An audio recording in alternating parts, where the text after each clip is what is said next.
Hey everybody, we're coming at you from Demiurge Studios. I'm KABIR Marjani, I'm the product manager on Marvel Puzzle Quest. I brought with me. I'm Dave Guskin, I'm the lead designer of Marvel Puzzle Quest. We're here to talk to you about a new feature that we're launching today. Yeah, this feature is called Bonus Heroes. We're pretty excited about it. It's been a long time coming.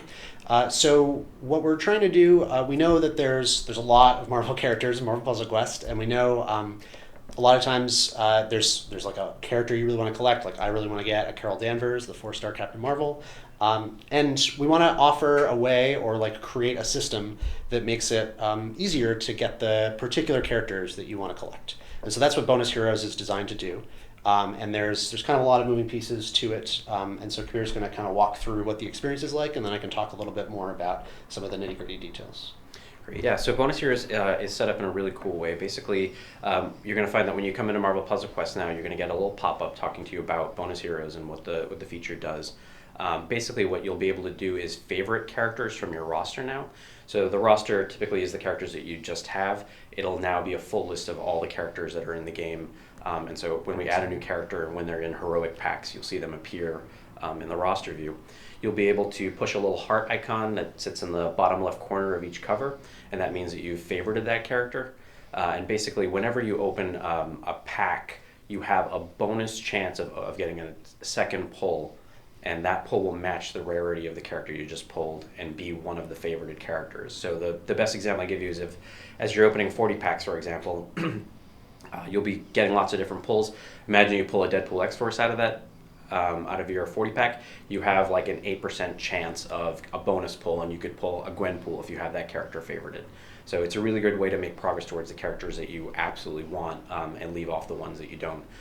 So we expect it to basically solve what Dave suggested. Yeah. I mean, another cool thing, like you mentioned, you can kind of see all of the characters in the game in your roster view, even the ones you don't own yet. And so that means if you see a character that you're playing against in story mode or in versus, and you really want to start trying to collect that character, this provides a way to do that. So you can favorite that character even if you don't already own them. So that's pretty exciting. So we do have some information about this up on the forums, on the D3Go forums, and also in HelpShift. But just to quickly kind of go over a little bit of the detail. We are trying to like set up the each packs, like the heroic store and such, where there's just a better chance of getting the newer characters. That's part of this system as well. So if you want to get some of your old favorite characters and kind of get more coverage for those to get them to max level or to get them to champion levels, then you can make them your favorites. And the chance of getting individual new characters will be a little bit higher once Bonus Heroes comes out as well. So we think both of those are going to be pretty positive for everyone, and so we're pretty excited to see how it goes. So that's Bonus Heroes. So just a little bit of tiny detail there. For new characters, we're adding 23 stars to the packs and 12 4-stars. So I know the players in the forums love as much detail as possible. Yeah. The latest 12 4-stars that we released, those are the ones that'll show up in the 4-star odds for all the packs. Right, and when a new 4-star comes out and we add them to the heroic pack kind of at the beginning of the next versus season, that'll rotate out the oldest 4-star. And of course you can still have them as your favorite if they're one that you're in the middle of collecting. Mm-hmm. So I think that brings us to Kabir and Dave's question corner, because we know you guys have had a lot of questions that you'd like some input from the developers on. So we're here to talk about a few of those things. One thing that we know you guys are really interested and maybe frustrated about, and we are as well, is scaling in story mode events, right? So when you play in one of our story episodes and you've got a roster of a certain level, you maybe face enemies that you're not expecting to be that particular difficulty, and we've done a lot of tweaking over the past year or so with that. So we're kind of honing in on a system that we believe will be better. So now that we have shield clearance level, we're going to use that as a way to kind of organize difficulty, like the challenge of the opponents you face using that system. So, for example, if you're in shield clearance level 8, that'll be designed to have a particular challenge of enemy that's like for a particular kind of roster, maybe like a pretty developed 4-star roster. So, if you get to clearance level 8 and your roster isn't developed enough, maybe you'll be facing really hard battles. But as you develop your roster, you'll be able to see that you're like making progress against those enemies. They're not just always leveling up with you. So I think that'll be a much better system. We're looking at implementing that now, and I think I think that'll end up being a better system for scaling for everyone. Yeah, I think that set proper expectations. We're working on that now. I don't know when it'll land, but expect it in the near to mid future, maybe when the weather's a little warmer. Yeah, right. Maybe hold on, I'm getting a sign in about a few months. No, who knows? Who knows? We'll see. It's a tough, especially now that we have clearance levels. We want to make sure that like rewards are appropriate for everyone. That we're not like forcing people to grind over much in events, and so there's a lot of balance to do there that we want to make sure we get at least mostly right. Let's see, frequency of character releases. I think we're always looking at bringing you the best and greatest Marvel characters, and we're often talking about like how can we coordinate with like MCU events and Netflix series and all kinds of stuff. So yeah, we got some cool ones coming down the pipe. I don't expect our cadence to change very much. I don't know. No, I don't think we have. We found from a lot of player feedback that people are okay with the current cadence for characters, and we think that features like bonus heroes will definitely help. If it feels like the release cadence is too fast for characters, I know some players have said that.